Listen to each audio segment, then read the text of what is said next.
the Daly City Recreation Commission meeting. Today is Tuesday, June 22.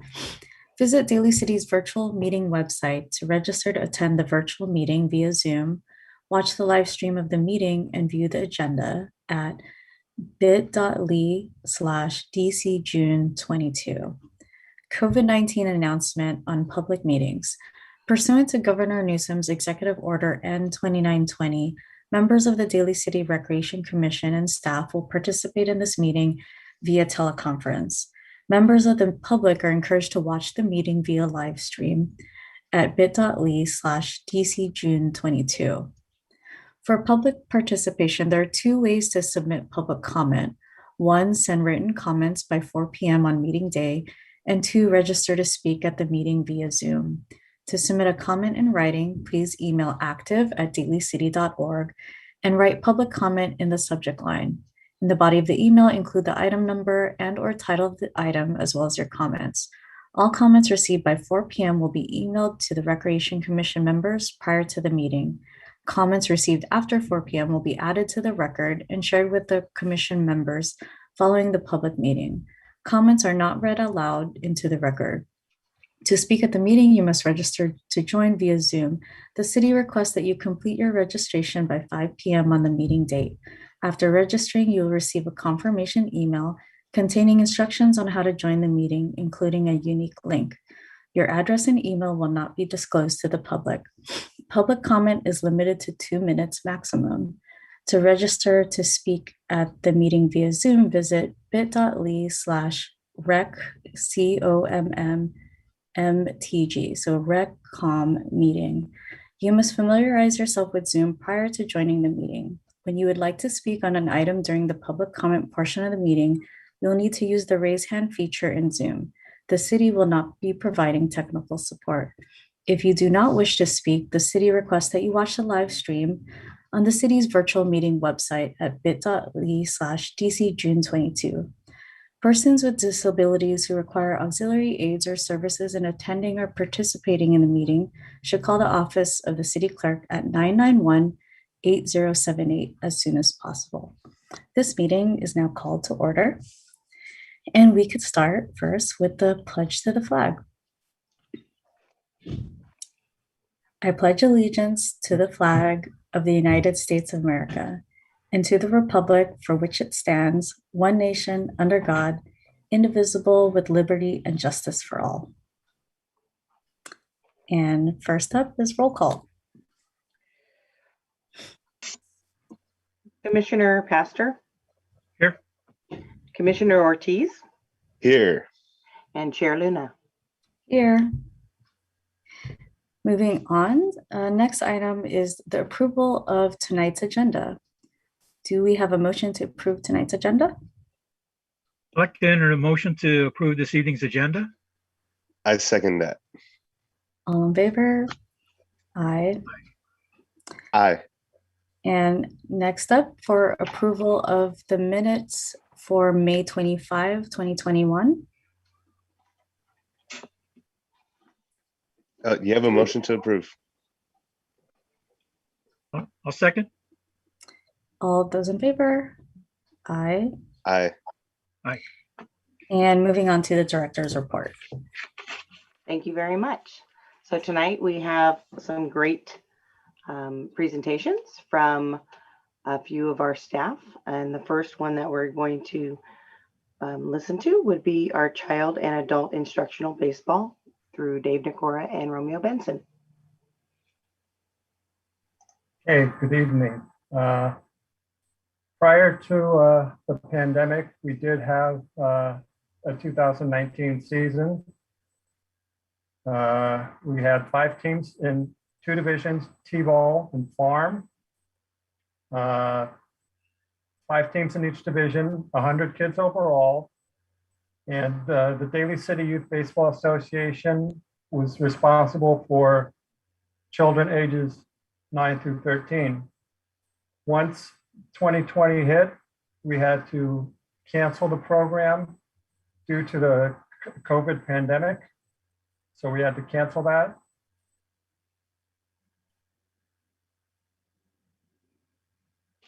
And moving along into the 2021 baseball program planning, we took every protocol into consideration. We wanted to get the children and adults outside participating. We did take social distancing, wearing masks and 6 feet apart very seriously for our program. And we did do temperature checks prior to the program for all the participants.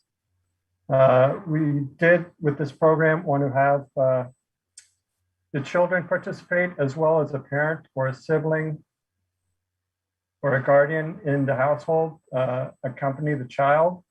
And the program was overall run by the Daly City Youth Baseball Association coaches and assistants. And last but not least, with this program, we want to create a positive environment for everybody to enjoy and have fun.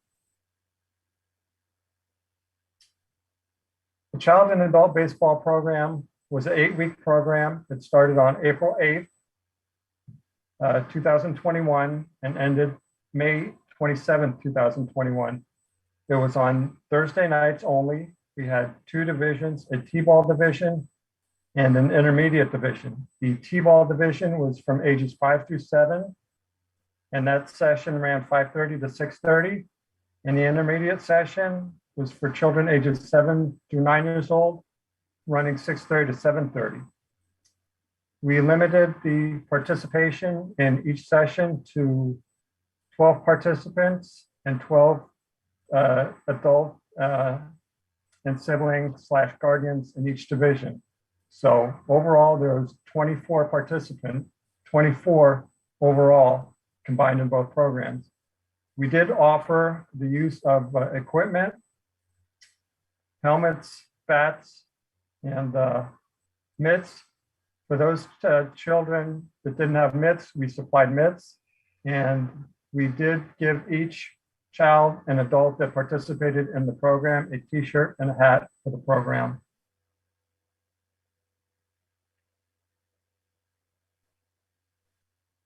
During the program, the children and the parents worked together along with guidance from the Daly City Baseball Association.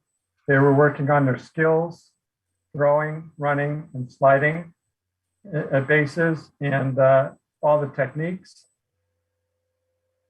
And all the safety precautions as well were taken. And the program was a success overall, and everybody enjoyed themselves. And I was on hand to view a couple of the dates of the programs for both sessions, and I was very happy and pleased with the way the program had run.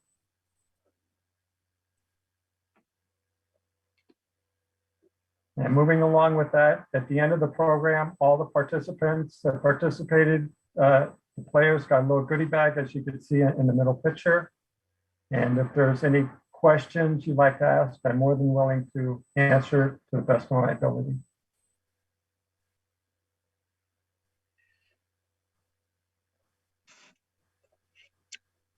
Thank you.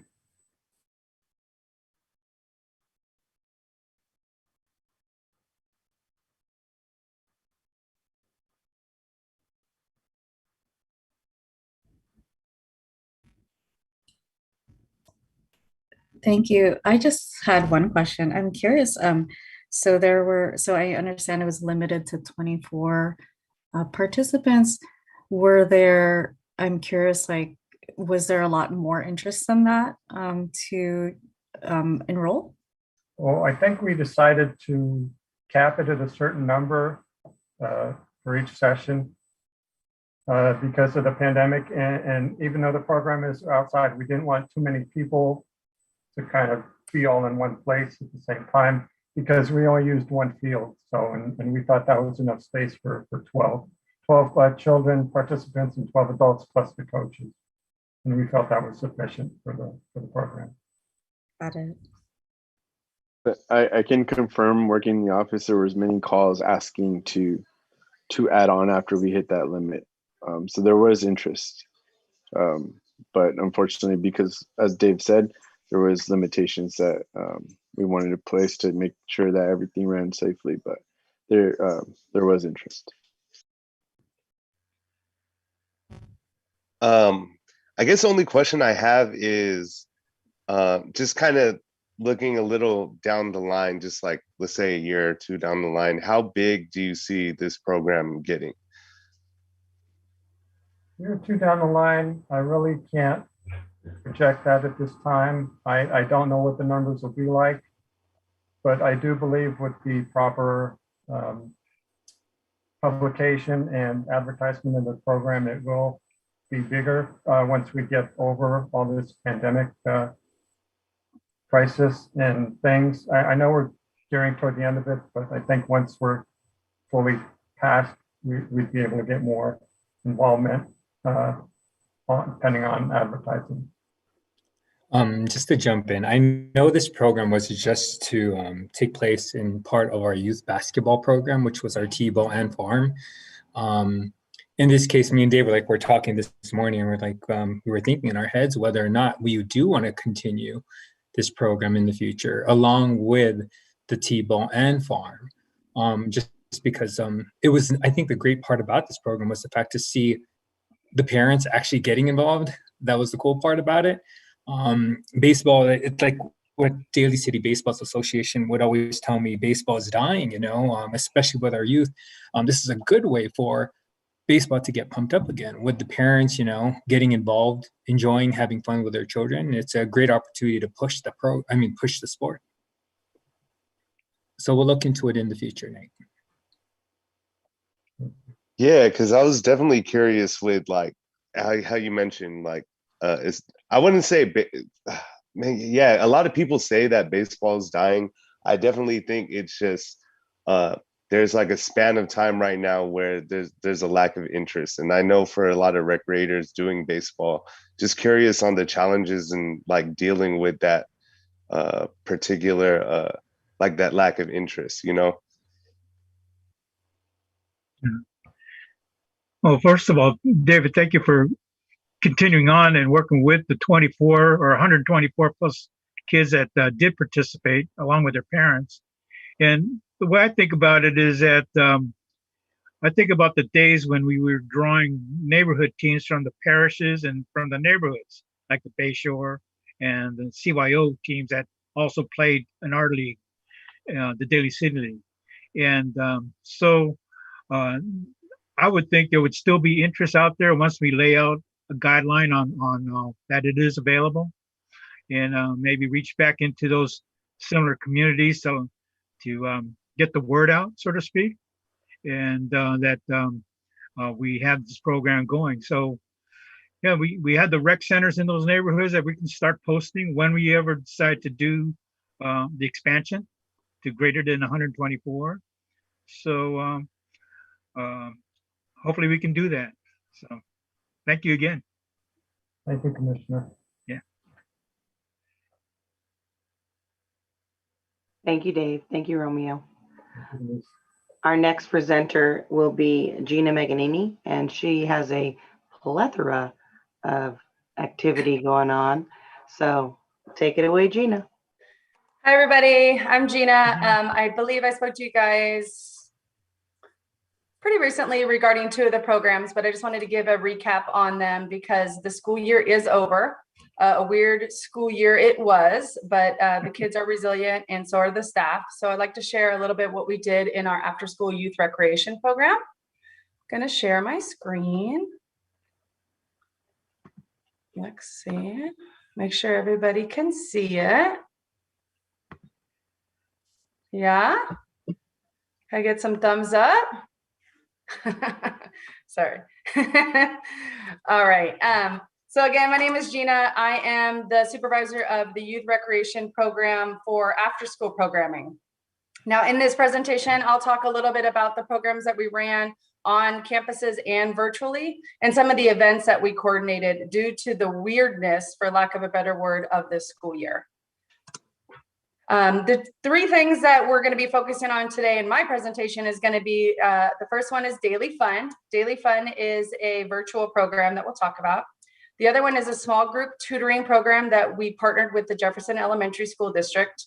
And then the third one for our after school programs is going to be an in-person, because one of our after school programs actually returned onto campus this year.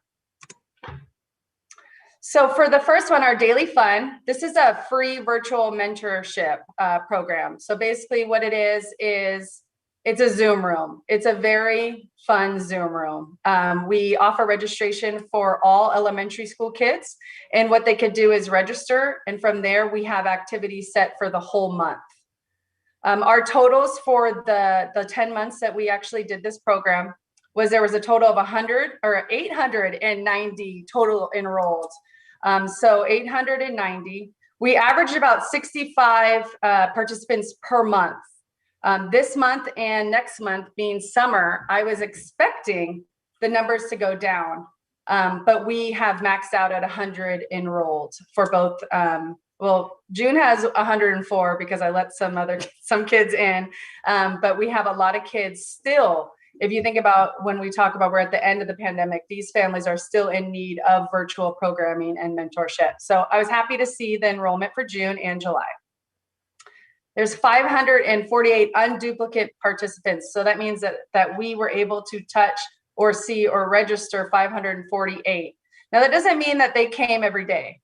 That would be crazy. That would be a huge Zoom room. But it does mean that there was an interest in the program and that I've probably seen them once or twice. There was 472 Daly City residents and 76 non-residents, which just basically means that they're probably in some of our partnering schools.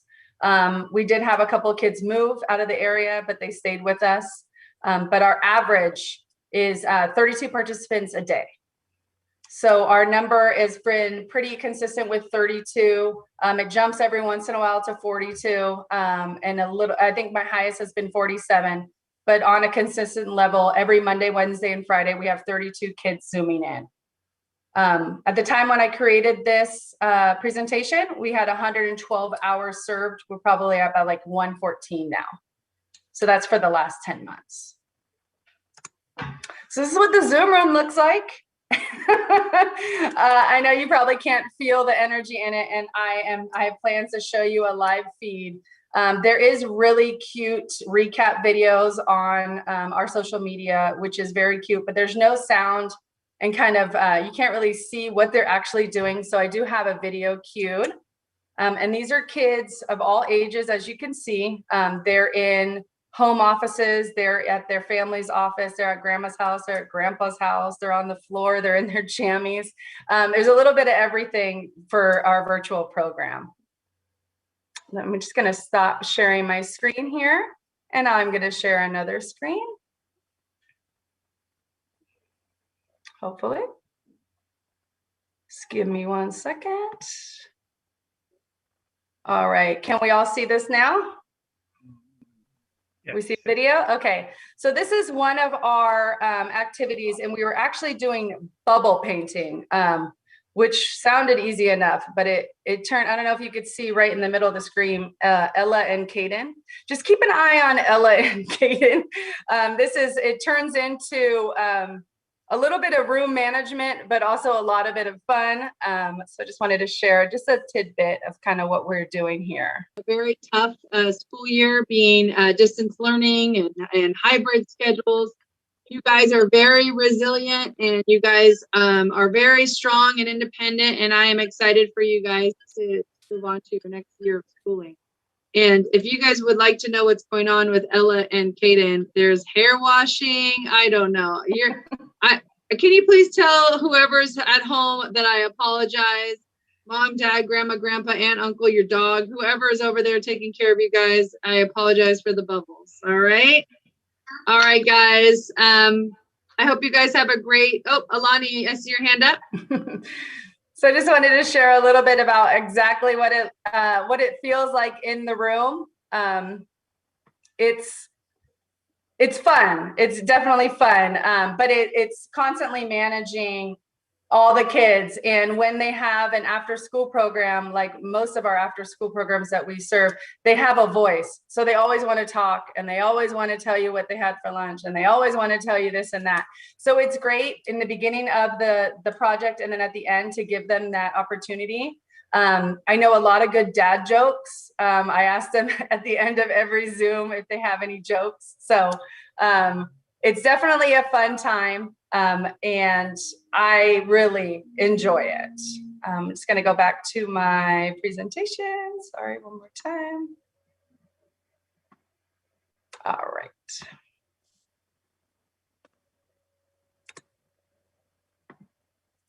Okay, so that was daily fun, and then I'll now talk about the small group tutoring. Now, the small group tutoring is something that we partnered with Daniel Webster Elementary School.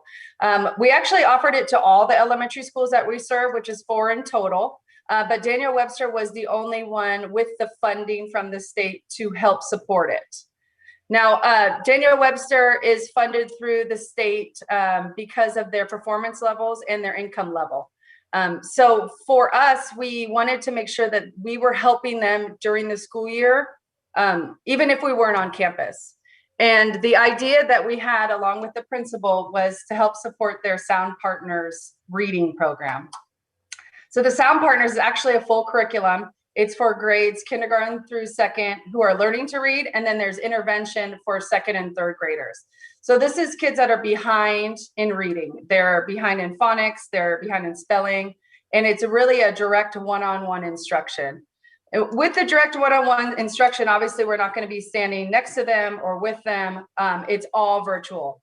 So these kids, as resilient as they are, they're able to show up to their tutoring session online with our staff members. The point for the staff was not only to mentor them and hang out with them and making sure that they were okay, number one, to check in how's home, how's school, how's life, but it was also to make sure that they were improving in their reading. There was 25 students served per trimester. So there were 75 students served for the whole year. And now this could be duplicated. And the numbers vary because I'm working with the principal and she wasn't quite sure. And at the time of this presentation, she's actually kind of going over all of her studies with the program. But as of right now, 75 students were probably duplicated. There was probably about 40 of them that had been promoted out of the reading program, which is a great number. But again, that is a ballpark from the principal. There was 334 hours served in this school year. And what we did is we would bill the Jefferson Elementary School District for our service hours. Okay. The last after school portion that I will talk about is we went back on campus. So Panorama Elementary School, which is in Brisbane School District, allowed the kids to come back on campus. Number one, because it's a very small school. I don't know if anyone's familiar with Panorama, but it is teeny tiny. Everybody knows everybody. Everybody had the same teacher, kindergarten, 1st grade, 2nd grade. So it was a good place for us to return because the cohorts were small.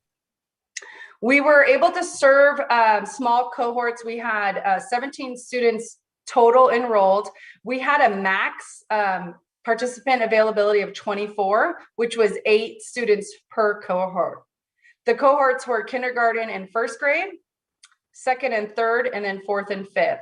And I don't know if you've ever tried to keep kids away from each other in an after-school setting, but it was very difficult. And with the help of the principal, she was able to give us 3 large areas in classrooms so we could separate them, making sure that they were washing their hands, wearing their mask, making sure that they were not only doing after school fun enrichment stuff, but we also have to coordinate with homework because this program, school got out at 11, which means from 11 to about 1:30, these kids are still in hybrid. So it was responsibility of myself and the staff members that were on site to make sure that these kids were on their Chromebooks, zooming in to do math, English, music, and dance. There's a lot of schedules posted everywhere to make sure that the staff and the students were basically attending class each day. So this after school program was not a traditional one. We joke, the principal and I, this was school. The kids actually were in there and they had to go to school. But they, again, like I said, they're resilient. I had a kindergartner pull up her Google Classroom and plugged in her password and was on in a second. And I can't even remember how to get into my banking sometimes. So to see them kind of thrive in that setting was pretty remarkable. The last couple things that I would like to share is the community events. So community events was an idea that I thought of because at the time of this thought, we weren't really serving the schools that we serve. So Daniel Webster, Juniper Serra, and MH Tobias, including Panorama, we weren't on campus at this time. So I decided to basically approach the principals and the PTA and PTO and see if we could help host their promotions, their celebrations. And I know you guys have seen enough on TV, and you might have seen it on YouTube or on social media, but the promotions got a lot more creative this year. I think a lot more, we went away from the drive-ins, away from the drive-bys, and we went more drive-in. They spread it out. There are sound systems. So the 3 schools that we coordinated the promotions with is Daniel Webster, Juniper Serra, and MH Tobias. And they're all a little bit different. So I'll share some pictures, and then I'll just share how they were different. This is Daniel Webster. And you could see that there's cars on the left. So all the parents and families, grandma, grandpa, dogs, you name it, they were all in the cars. And then the students were actually seated. So this was a little bit different than the other ones. The principal is on the stage, and they actually stood up instead of receiving a promotion or a certificate. And how we supported is myself and my colleagues, Edgardo, who's here, and Reyes, and Chris Mariano. We all set up the sound system. So this sound system is amazing, and it's been used a lot, but it's a transmitter that actually is an FM radio that goes into the cars. So there's a lot of honking. If you have sensitive ears, the graduations or promotions was not for you. But this one was cool because the kids actually got to be outside. Because at this time, on the 10th of June, these kids were back in school. So these kids were already at school, so they were able to be outside. This is Juniper Serra, and this is a South San Francisco school, and this is an outside graduation. So you could see we're outside on their big yard. How we supported this was, well, we actually wanted to do a drive-in, but the PTO really wanted it in person. And when the PTO wants something, we do it. And so this is our graduation. And the kids sat outside, and the families. And you could see that they're clustered in groups, 2 and 3 and 4. So they were allowed a certain amount of people per family member to enjoy. These kids got to walk by, and they actually received a certificate. The third one is MH Tobias. And MH Tobias was a drive-in, and it was located at Lake Merced down at Westlake Park. And this was a hybrid one also. So the parents and the kids were in the car, and then the principal called the kids out via their class for their promotion. They did a little elbow bump, they got their certificate, and then they headed back. The last community event that I would like to share, and I think it was, I love them all, but this one was pretty special. Number one, because it was our first one and we had to learn on the fly. But this is the Jefferson Elementary School District Student of the Year celebration. So this is also a drive-in event. This was located at Westlake Park, and all 16 Jefferson Elementary School districts were present. So this is where the children from each school get selected to be Student of the Year. They come. They're acknowledged by their teacher. They're acknowledged with a speech and a certificate. District office personnel with our superintendents and our vice superintendents were there. Our city council members were present, the Como mayor and vice mayor, and then the 51 students and their families were all in their cars. It was also very, very loud. A lot of horns. All the cars were decorated. And I wanted to share just an aerial view that Justin did, who works in our administration office. I'm just going to share my screen one more time. Pardon me, sorry. All right, so this is what it kind of looked like. So this is Westlake Park. This is the stage over here by the palm trees. And the cones were set up around here with the help of our wonderful food distribution crew. We're able to usher all the cars in and park them organized and efficiently. And this is just how, there's no sound to this, unfortunately, but just imagine a lot of honking if you want to.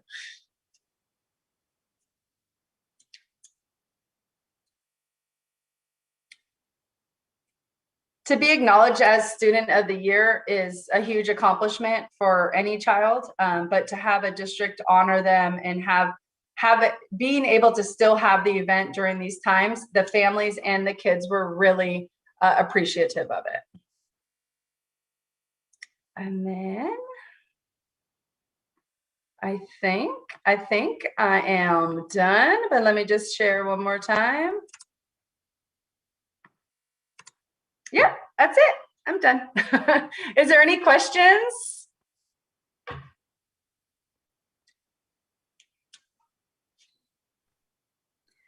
I don't have any questions, but this is just so amazing to see, just being able to see these events still happen, especially for these kids, like, who, you want them to have something positive to remember during this time. And what a great way to just kind of continue that and share those milestones in this way. So amazing. And kudos to you and the whole team.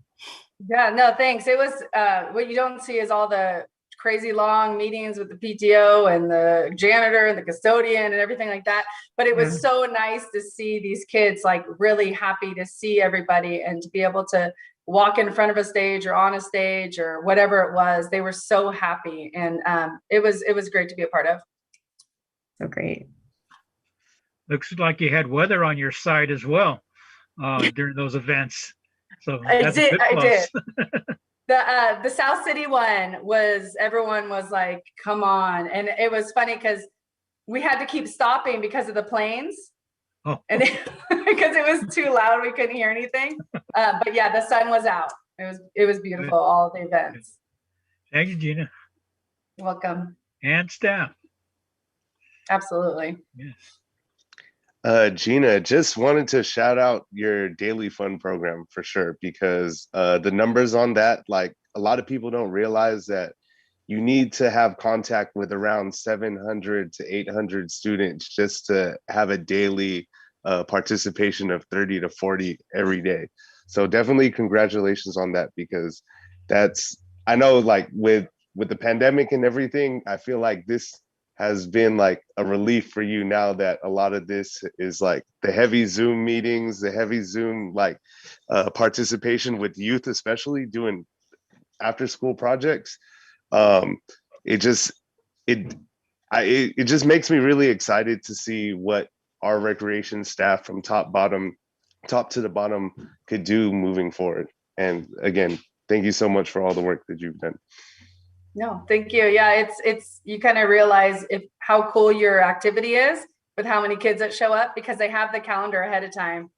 So sometimes, like when I had like a reading activity and we were gonna talk about a recipe, and I'm like signing in, I'm like, there's gonna be 6 people here, and it was like packed. I'm like, okay, we like this book, because you just don't know, because you're just hoping that they show up, and getting their feedback of what they're interested in, I think is key too, to make sure that it's on the next calendar so we keep those kids consistently in the program. I'm just imagining that all those participants had that date circled on their calendar to make sure they were on your Zoom presentation. So yeah, you guys are all welcome. I'll send you the link. There you go. Gina, did you want to do a little blurb about the summer enrichment for Panorama? Just give a shell of what that's going to look like. Oh, yes, absolutely. With the Panoramas, the school that I talked about that we went back to on campus, and with the amazing staff there and our site lead, Sherry, the principal had offered us an opportunity to run a summer camp there this summer. So we're currently there, and we're offering programming for 36 kids, ages or grades, kindergarten through 5th. But these could also be 5th graders that have been promoted, because it's an extension of their summer school. So those kids that are enrolled in summer school can stay for the after part. We go 11:30 to 3:30. And again, we have 36 kids enrolled, and it's been a lot of fun. Also in different cohorts, but there's a little bit more of a wiggle room now with things that are lightening up in the Brisbane Unified School District pandemic relief plan. The kids are having a lot of fun, and so am I up there. So it's been good. Thank you, Gina. that concludes the director's report. Great, thank you. Next up is commissioners' reports. Does anyone have a report? None here. Okay. Moving on to announcements and communications. Thank you. So we have a few upcoming, actually ongoing, some of them, events happening. The first, we have our lap swim program that's going on through June and July. It's going to be at the Gmona pool. It has been happening, and it's been happening. Monday through Thursday from 7 to 9 a.m. and Saturdays from 7 to 11 a.m. The cost is $10 for a 30-minute time slot, and everybody can register through our www.dalycity.org/iplay to get one of those spots. The second thing we have are movie nights coming up at Westlake Park on Friday, July 9th, which The Goonies is going to play, and Friday, July 23rd, we'll have Onward. The movie will start at sundown. It's $20 per vehicle, and each vehicle will receive a complimentary family snack pack.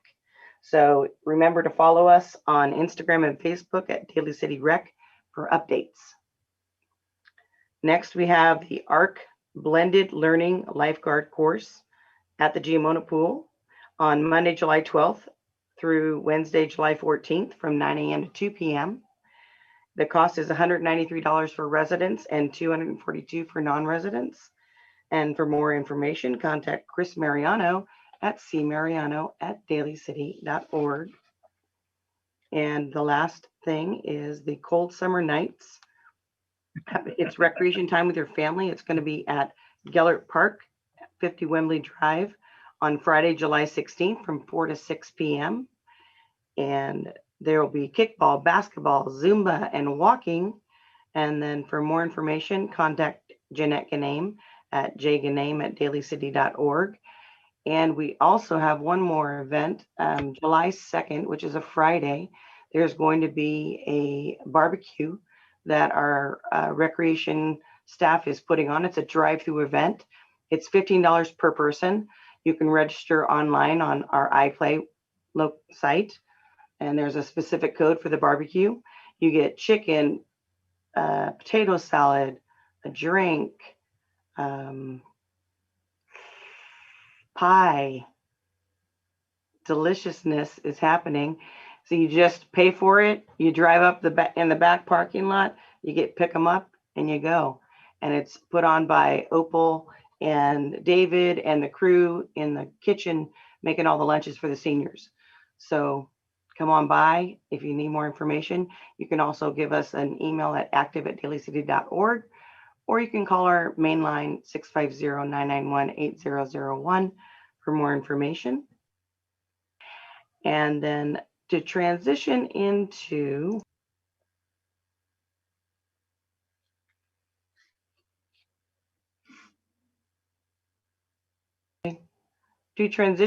the public comment, I just want to remind everyone that the public comment is a 2-minute comment, and that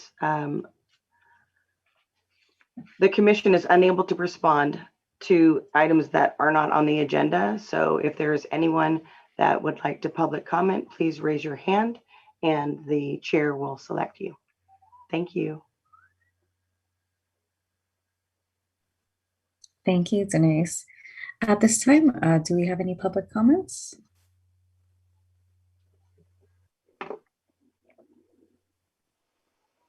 Is Alana Wong?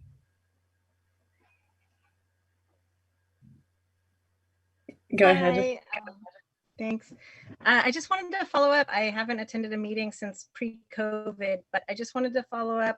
I addressed the commission regarding the need for a basketball court in our community and the access to like a youth rec center or somewhere that kids are welcome to hang out. The last I heard was the engineer was looking at converting one of the Westlake tennis courts into a basketball hoop. And I don't know if that is still on the agenda or if anything has happened with that. I just wanted to let the board know that if my kids want to go play basketball, they have to walk to March Banks, and I live by Skyline above Westlake. So that is quite a trek to go play a game of basketball, since the schools have completely enclosed their campuses and will no longer allow children access. My other concern was I have 3 kids. I have a kindergartner, a middle schooler, and a high schooler. And I taught my 2 older kids how to ride bikes at school. And I do not know where to take my daughter to learn how to ride a bike, because there's no, like, Gellert doesn't have a safe space. Westlake doesn't have a safe space. Nowhere has a place where kids can, learn to ride a bike and skateboard and such. So I don't know where to take her to do that, with the schools all being closed off. And then my last comment was just, I grew up in San Francisco. We had every playground pretty much had a park and rec clubhouse. And we were, as kids, welcome to hang out, play games, use the phone, use the restroom. It was just a safe place that we were welcome to be. And we're seriously lacking that in Daly City. With my 2 teenage sons, they're not welcome really anywhere. They're not welcome in Westlake. They're not welcome. And they're well-behaved kids, but there's just nowhere where they're allowed to be. So I think that's important for our community, especially with the kids being cooped up for so long. They definitely need a safe place where they're welcome to hang out with their friends and socialize. That's it. Thanks, guys. I love all the events that you've put on, and I love Daly City. I just hope we can do more for the kids and find a good solution. I think a basketball court in Westlake would be amazing. Even the Westlake School for Performing Arts parking lot is a huge empty space. I don't know what's happening there, but that's it. That's my piece. Thank you.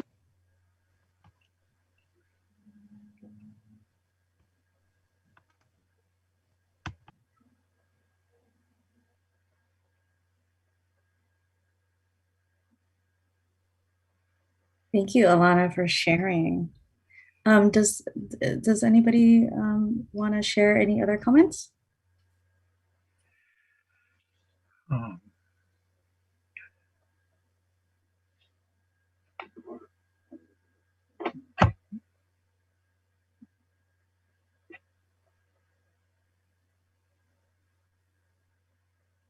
Just checking, Jack, if you were about to say something.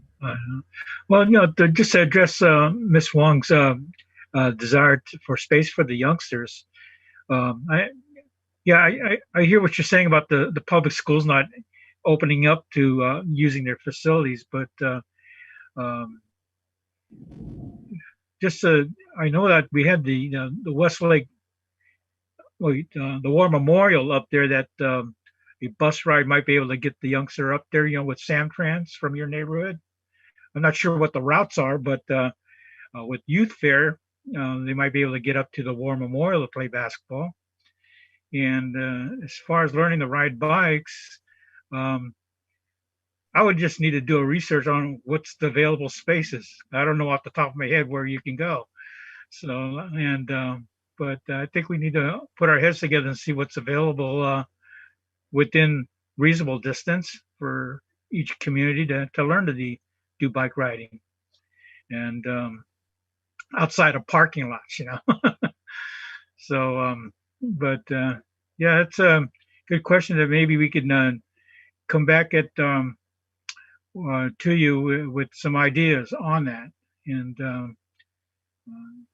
I'll take it upon myself to kind of like help find some things for you in the neighborhood that can be available for your youngsters. So. Yeah, thank you again, Alana, for bringing those up. I also remember growing up here in Daly City, being able to go to the youth teen center, and so I remember having that, and just how it would be great to see something like that in Daly City, especially at this time. So thank you for these, and we'll definitely come together and discuss and get in touch. Are there any other public comments or announcements before we adjourn?